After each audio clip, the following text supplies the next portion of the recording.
Very good morning to students. So now we are going to discuss the new topic of experiment. This is to determine percentage amount of carbonate and bicarbonate in given water sample. Before I start this lecture, first of all, I want to discuss that according to new education policy, this experiment was included for the student of BSc first year. तो हमें अब हमारी जो नई शिक्षा नीति है उसके हिसाब से हमें ये एक्सपेरिमेंट जो है परफॉर्म करना है, बट अकॉर्डिंग टू सिलेबस आपको 3 टाइप के आयंस के लिए है, hydroxide ion, carbonate ions and bicarbonate ion और इनके कॉम्बिनेशन। तो आज जो एक्सपेरिमेंट हम परफॉर्म करने वाले हैं उसमें हम कार्बोनेट और बाइकार्बोनेट आयन का कितना अमाउंट हमारे वाटर सैंपल में प्रेजेंट है हम वो फाइंड आउट करेंगे। So this is our aim और object to determine percent amount of carbonate and bicarbonate in given water sample. So first of all, actually this experiment is related to alkalinity experiment. तो सबसे पहले हमें ये देखना पड़ेगा कि इस एक्सपेरिमेंट में what is the meaning of alkalinity, मतलब alkalinity का क्या मतलब होता है और उसके लिए हमें क्या क्या apparatus required है। तो for this experiment the required apparatus are burette, हम burette यूज करेंगे, then we will use pipette, हम pipette यूज करेंगे, beaker, conical flask, etc. ठीक है। And for this experiment the required reagents are the standard hydrochloric acid N/10 solution. इसके लिए हमें जो हाइड्रोक्लोरिक एसिड का सॉल्यूशन बनाना है वो स्टैंडर्डाइज होना चाहिए और उसका नॉर्मेलिटी जो है वो हम N/10 नॉर्मेलिटी इसकी ले रहे हैं। Now second is we will use phenolphthalein indicator and then we will use methyl orange indicator. It means in this experiment we will use 2 types of indicators. First is phenolphthalein indicator and second is methyl orange indicator. Okay, so these are the required reagents. Now the interpretation of problem. So that experiment, मतलब हमारे जो experiment है that is related to alkalinity. तो first of all we should know that what is the meaning of alkalinity. मतलब alkalinity का क्या मतलब होता है? तो the alkalinity of water is a measure of its capacity to neutralize acid. It means इसका मतलब ये है कि किसी भी वाटर की जो एल्कलिनिटी होती है ये एक मापक है उसकी इस क्षमता का वो किस तरीके से एसिड को न्यूट्रलाइज करता है। हम सभी जानते हैं कि एल्कलिनिटी का मतलब होता है कि हम यहाँ पे एल्कलाइन बिहेवियर की बात कर रहे हैं। ठीक है, तो सपोज अगर हम किसी एल्कलाइन वाटर को ले रहे हैं इट मींस उसका जो नेचर होगा वो बेसिक होगा, मतलब वो क्षारीय होगा। तो जब ये एसिड से रिएक्ट करेगा तो वो न्यूट्रलाइजेशन रिएक्शन होगी और वो एसिड को न्यूट्रलाइज करेगा। ठीक है, तो वो किस हद तक वाटर को या किस हद तक वाटर एसिड को न्यूट्रलाइज करता है, this is the alkalinity. Okay, and the acceptable alkalinity for municipal water supplies is between 30 to 500 mg per liter as calcium carbonate. अगर हम कैल्शियम कार्बोनेट के रूप में कंसीडर कर रहे हैं तो जो म्युनिसिपल वाटर होता है उसकी एल्कलिनिटी जो है वो 30 to 500 mg पर लीटर इतनी होनी चाहिए। ओके, सो ये थोड़ा सा जनरल इंट्रोडक्शन था अबाउट द एल्कलिनिटी। तो मेन एम जो है हमारा वो हम इसमें देखेंगे यहाँ पे। तो सबसे पहले हम अगर थोड़ा सा प्रोसीजर पे आ जाए, ठीक, हम पहले सबसे पहले थोड़ा सा इसकी थ्योरी देखेंगे, then we will go for procedure. So first of all जो एल्कलिनिटी होती है which is present in water sample is due to the following ions. मतलब वाटर की जो एल्कलिनिटी होती है वो कुछ आयंस पे डिपेंड करती है। First is hydroxide ion, second is carbonate ion, third is bicarbonate ion. Okay, तो 3 तरीके के आयंस जो है वो रिस्पॉन्सिबल है to create alkalinity in water sample. Okay, then when the pH of the sample is above 8.3, okay, अब now we are discussing about the procedure. Okay, तो मतलब अब हम ये डिस्कस कर रहे हैं कि हम इस टाइट्रेशन में कौन सी प्रोसीजर जो है वो फॉलो करेंगे। तो सबसे पहले आपको करना क्या है कि आप ब्यूरेट लेंगे, ब्यूरेट को फिल करेंगे N/10 HCl के स्टैंडर्ड सॉल्यूशन से। हमने N/10 का स्टैंडर्ड HCl सॉल्यूशन लिया है, उसको हम with the help of funnel burette में फिल करेंगे। After that we will pipette out 10 ml of hard water sample which containing carbonate and bicarbonate ion. तो हमें इसके बाद क्या करना है, 10 ml हम pipette आउट करेंगे वाटर सैंपल जिसमें कार्बोनेट और बाइकार्बोनेट आयन प्रेजेंट है, but we don't know the concentration of carbonate and bicarbonate and that we have to find it. Okay, तो हमने 10 ml क्या आपका वाटर सैंपल जो है वो कोनिकल फ्लास्क में पिपेट आउट कर लिया. After that for this experiment we will use two indicator as I told you earlier. First is phenolphthalein and second is methyl orange. Okay, तो जब हमने वाटर सैंपल को पिपेट आउट किया है, इसके बाद हम इसमें ऐड करेंगे phenolphthalein indicator. As we adding this indicator we will get pink colour. जैसे ही हम क्या करते हैं, इसमें फिनोप्थिलीन इंडिकेटर ऐड कर रहे हैं, हमारे सॉल्यूशन का जो कलर हो जाता है वो पिंक हो जाता है. सो अब हम ये देखते हैं, पहले हम ये रीजन देखें कि व्हाई ये कलर जो है वो पिंक क्यों हो गया. So when the pH of the sample is above 8.3, titration is first carried out using phenolphthalein indicator. हमने जब सॉल्यूशन लिया है, वाटर सैंपल लिया है, उस टाइम पे उसका जो पीएच था वो 8.3 के आसपास था और उससे भी ऊपर, मतलब बेसिक रेंज में था. जैसे ही हमने इसमें फिनोप्थिलीन इंडिकेटर यूज किया वो पिंक कलर का हो गया. और आप लोग सभी जानते हैं कि जो फिनोप्थिलीन इंडिकेटर होता है ये बेसिक मीडियम में हमें पिंक कलर देता है. Okay, so after that we will titrate this water sample against n by 10 HCl solution, and at the end point when the indicator color changes from pink to colorless, the pH is lowered to about 4.5 due to addition of HCl. इसका मतलब ये हो गया कि जैसे ही हम titrate करेंगे n by 10 HCl को विद द वाटर सैंपल को with the help of n by 10 HCl, and point पे आपका ये जो पिंक कलर है that will convert into colourless solution. और इस टाइप को, इस एंड पॉइंट को हम बोलते हैं फर्स्ट एंड पॉइंट. ओके, और इस टाइम पे हमारा जो पीएच है सॉल्यूशन का दैट इज 4.5. यहाँ पे हमारा जो पीएच है वो कितना हो गया है, 8.3 से 4.5 हो गया, क्योंकि हम यहाँ पे कंटिन्यूअसली वाटर HCl को वाटर सैंपल में ऐड कर रहे हैं. So if we talk about the chemical reaction of this ion, तो सपोज अगर मान लीजिए जैसे हम लोग ये एक्सपेरिमेंट अभी कार्बोनेट और बाइकार्बोनेट के लिए परफॉर्म कर रहे हैं, बट अगर मान लीजिए हमारे वाटर सैंपल में हाइड्रोक्साइड भी होता, तो फिनोप्थिलीन इंडिकेटर जो है वो हाइड्रोक्साइड के कंप्लीट न्यूट्रलाइजेशन की और कार्बोनेट के हाफ न्यूट्रलाइजेशन की इंफॉर्मेशन देता.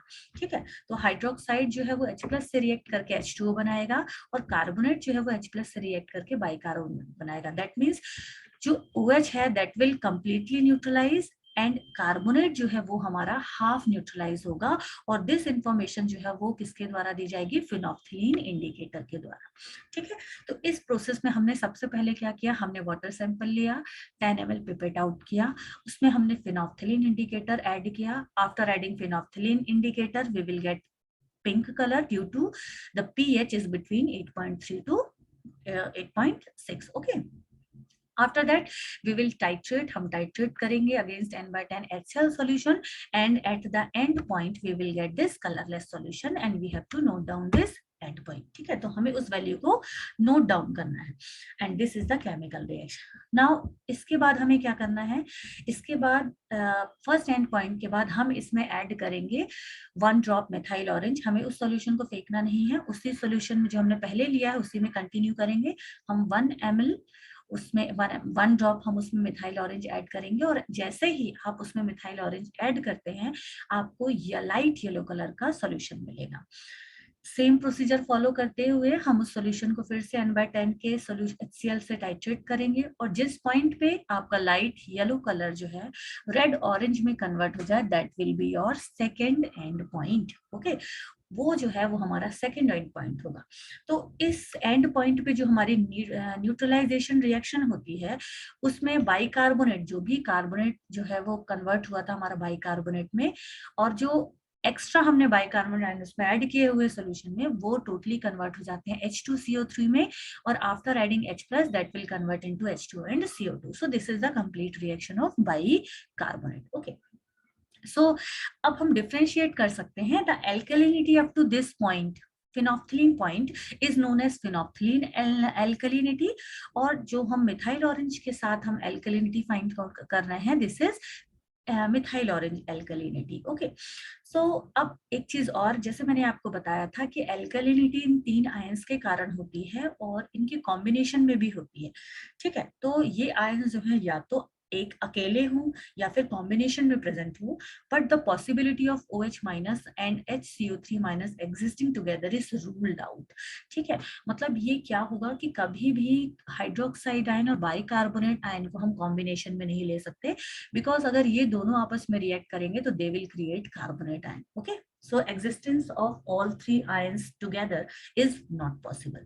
Okay, so this was the theory. So this is the procedure. जैसा मैंने अभी आपको बताया कि हम सबसे पहले N/10 HCl के सॉल्यूशन से फिल करेंगे, then we will pip it out 10 ml of water sample, then add phenolphthalein indicator. जैसे ही आप उसमें क्या करेंगे, phenolphthalein ऐड करेंगे, आपको पिंक कलर मिलेगा, that will shows the presence of carbonate ion. Okay, then उसके बाद हम इसे टाइट्रेट करेंगे with the help of N/10 HCl until sample becomes colorless. Okay, अब हमारा जो फर्स्ट एंड पॉइंट है उसको हम डिनोट कर रहे हैं ए से, या जो भी वैल्यू आप लेना चाहें वो कर सकते हैं। After that we will add 1 drop of methyl orange indicator, we will get yellow colour and continue titration with N/10 HCl until yellow color changes to red orange color. So this is our second end point. Now the next is observation table. इसके लिए हम जो observation table बनाएंगे तो इस तरीके की हमारी ऑब्जर्वेशन टेबल होगी, जिसमें फर्स्ट है serial number, volume of water sample taken in ml, burette reading, तो initial, first end point and second end point. तो जैसे हम टाइट्रेशन में परफॉर्म करते हैं कि हमें कॉन्करेंसी की तरफ जाना होता है, तो हम वो उस कॉन्करेंट रीडिंग को लेंगे जो कि हमारी सेम आई है। तो आफ्टर डूइंग टाइट्रेशन हमारा जो फर्स्ट एंड पॉइंट था वो 10.1 और सेकंड एंड पॉइंट जो था वो 43.0 पे मिला है। ये हमारा मतलब रिजल्ट है। तो now we will go for calculation. अब हमें ये देखना है कि हम इसको कैसे कैलकुलेट करेंगे और हम कैसे फाइंड आउट करेंगे the exact concentration. Okay, so now this is the calculation. For calculation we will use normality equation. Calculation के लिए हम normality equation ही यूज करेंगे, जैसा आप लोग पहले से पढ़ते आ रहे हैं, N1V1 is equal to N2V2। तो और भी क्लियर हो ये आपको, इसलिए मैं एक PDF शेयर करती हूँ ताकि आपको ये चीजें और भी अच्छे से क्लियर हो जाए।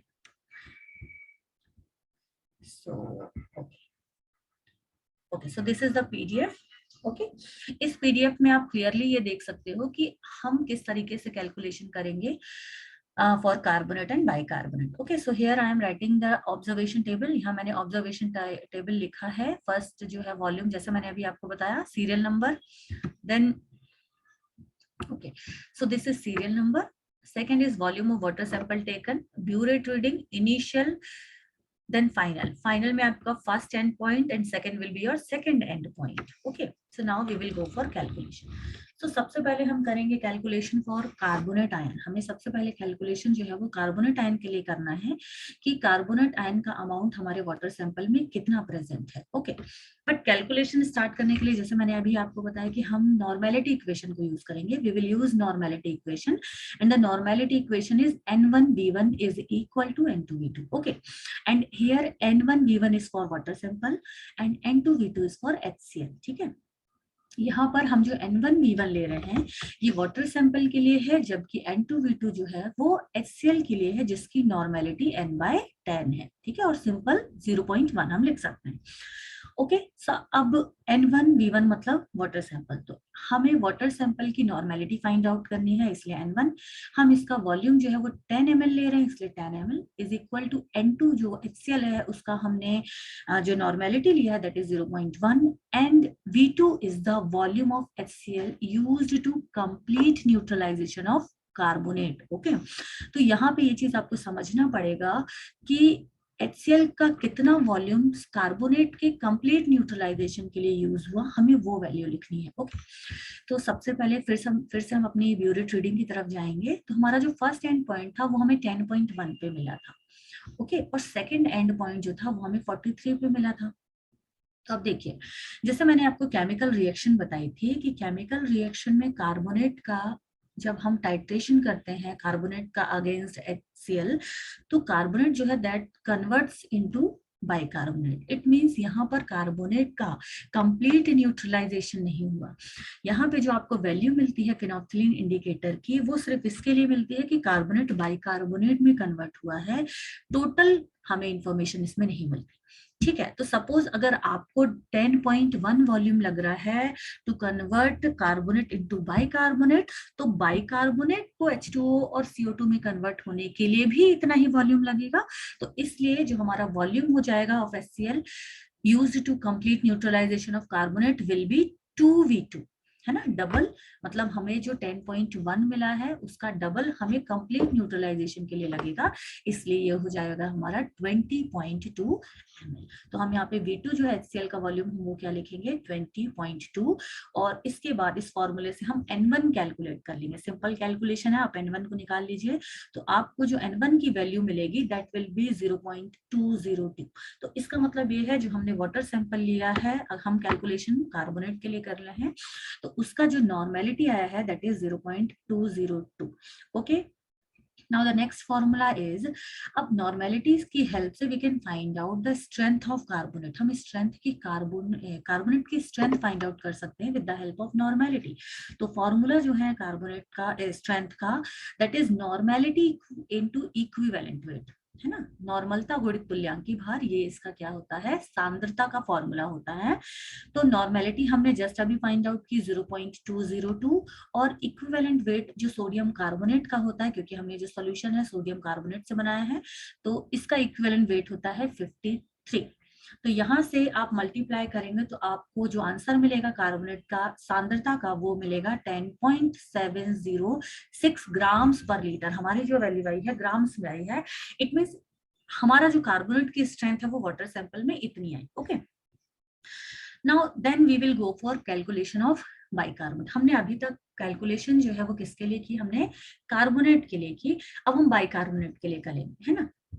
तो सेम वही equation N2V2 is equal to N3V3, है ना, नॉर्मेलिटी इक्वेशन। यहाँ पे हम N2V2 जो है वो HCl के लिए ले रहे हैं, and N3V3 is for water sample containing bicarbonate. Okay, we know that what is the normality of HCl, तो 0.1 नॉर्मेलिटी का हमने HCl ब्यूरेट में फिल किया था। V2, अब यहाँ पे V2 मतलब ये है कि volume of HCl used to neutralize bicarbonate, है ना। तो अब देखिए हम लोगों ने जो कार्बोनेट का वॉल्यूम निकाला था वो 2V2 किया था, क्योंकि फर्स्ट स्टेप में हाफ न्यूट्रलाइजेशन होता है, तो सेकंड के लिए डबल हो जाएगा। तो हमारे पास टोटल है, हमारे पास जो एंड पॉइंट है टोटल दैट इज 43.0। तो बाइकार्बोनेट का निकालने के लिए जब हम 43 में से 20.2 को माइनस करेंगे तो हमें बाइकार्बोनेट को न्यूट्रलाइज करने का वॉल्यूम मिल जाएगा। तो this is the formula 43.0 minus 20.2, तो we will get the exact volume to neutralize bicarbonate. Okay, तो 22.8 ml। सो फिर से वही फॉर्मूले में हम करेंगे, तो हमने 22.8 यहाँ पे जो V2 है वो वॉल्यूम रखा, N3 जो है वो वाटर का नॉर्मेलिटी है, और V3 जो है 10 ml है, because we are taking 10 ml of water sample. Okay, then again we will find out the N3 normality हम फाइंड आउट करेंगे। तो कैलकुलेट करने के बाद हमारी जो नॉर्मेलिटी आई है वाटर सैंपल की that is 0.228। After that again we use strength. अब हम स्ट्रेंथ निकालेंगे फॉर बाइकार्बोनेट, तो सेम वही formula normality into equivalent weight. तो नॉर्मेलिटी जैसा भी हमने निकाला 0.228 and the equivalent weight of bicarbonate is 84। तो हमारी जो स्ट्रेंथ आई है दैट इज 19.152 ग्राम पर लीटर। ठीक है, तो कार्बोनेट के लिए हमने निकाला जो वाइट 10.706, और बाइकार्बोनेट के लिए जो हमने निकाले दैट इज 19.152 ग्राम पर लीटर। अब क्योंकि हमें अपना जो आंसर है वो परसेंट में निकालना है, तो सबसे पहले we have to find out the mole fraction of carbonate and bicarbonate, then we will convert this on percentage. Okay, तो सबसे पहले हम इसका मोल फ्रैक्शन निकालेंगे कार्बोनेट और बाइकार्बोनेट के, देन उसके बाद हम इसे कन्वर्ट करेंगे percentage. Okay, so now the next step for the calculation of mole fraction, हम मानते हैं, हम मान के चल रहे हैं जैसा आप लोग करते हैं, स्ट्रेंथ ऑफ कार्बोनेट जो हमारी आई है 10.706, इसे हम x1 मान लेते हैं, और बाइकार्बोनेट की जो स्ट्रेंथ आई है वो है 19.152, इसे हम x2 मान लेते हैं। ओके, तो मोल fraction of carbonate will B x1 upon x1 plus x2। हम वैल्यू पुट करेंगे तो हमें जो है वो इसका मोल फ्रैक्शन मिल जाएगा, और इसे परसेंटेज में कन्वर्ट करने के लिए we will multiply with 100 and we will get percent value of carbonate. ठीक है, तो हमने क्या किया, x1 की वैल्यू रखी प्लस x2 की वैल्यू रखी, डिवाइड किया तो हमें 0.358 मिला, और परसेंट में कन्वर्ट करने के लिए हमने इसे 100 से मल्टीप्लाई कर दिया, तो हमारा ये आ गया कार्बोनेट परसेंटेज। ओके, सेम ऐसे ही अगर हमें मोल फ्रैक्शन ऑफ बाइकार्बोनेट निकालना है तो हमने स्ट्रेंथ को बाइकार्बोनेट की x2 माना, x2 upon x1 plus x2, we will put the value and we will get this answer. तो हमारा जो मोल फ्रैक्शन होगा दैट विल बी 0.641, और इसको जब हमें परसेंट में कन्वर्ट करना है तो हम इसे 100 से मल्टीप्लाई करेंगे तो हमारा क्या आ गया 64.1%। तो इसका मतलब ये है कि हमारे इस एक्सपेरिमेंट में कार्बोनेट था 35.8 एंड बाइकार्बोनेट इज 64.1। आप इसे ऐड करेंगे तो हमें अप्रोक्सीमेटली 100 के पास वैल्यू मिलेगी। तो ये जो था ये हमारा कंप्लीट कैलकुलेशन था कि किस तरीके से हम अगर वाटर सैंपल हाइड्रोक्साइड और बाइकार्बोनेट का ले रहे हैं तो हम उसमें उसका कॉन्सेंट्रेशन जो है और परसेंट अमाउंट जो है वो फाइंड आउट कर सकते हैं। ठीक है, इसके बाद अगर आपको एल्कलिनिटी एक्सपेरिमेंट से रिलेटेड कोई भी डाउट हो, कोई भी क्वेरी हो तो आप वो मुझसे कांटेक्ट कर सकते हैं, आप मुझसे पूछ सकते हैं। ओके, तो अब इस एक्सपेरिमेंट के बाद जैसे स्टूडेंट से कुछ क्वेश्चन जो है वो वाइवा में पूछे जाते हैं, ठीक है, बट वाइवा में जाने से पहले हम कुछ चीज ये भी देख लेंगे। वाइवा के लिए जो कुछ क्वेश्चन है वो पूछे जाते हैं, जिनमें फर्स्ट है डिफाइन एल्कलिनिटी, मतलब आपको पता होना चाहिए एल्कलिनिटी क्या होता है, जैसा हमने डिस्कस किए। देन टाइप्स ऑफ एल्कलिनिटी, तो हम एल्कलिनिटी को दो टाइप से भी डिस्कस कर सकते हैं, caustic and carbonic alkalinity. Okay, so define acidity and basicity of solution. So ये कुछ क्वेश्चन है जिनकी हेल्प से हम यहाँ पे ये सारी चीजें बता सकते हैं कि एल्कलिनिटी के लिए हमें कौन कौन से क्वेश्चन आंसर की जरूरत होगी।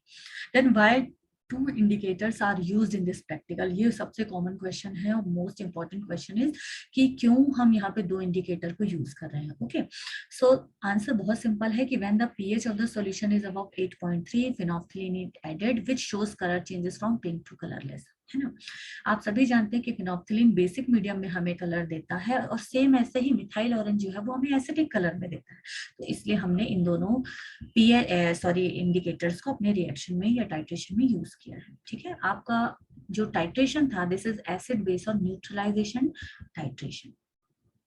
ओके, सो यहाँ पे कुछ और क्वेश्चन भी हैं, तो आप इन क्वेश्चन को बिल्कुल देख लें, है ना, नोट डाउन कर लें, वीडियो को पॉज करके आप इसे नोट कर सकते हैं। और if you have any doubt regarding this alkalinity experiment so you can ask me. Okay, thank you so much.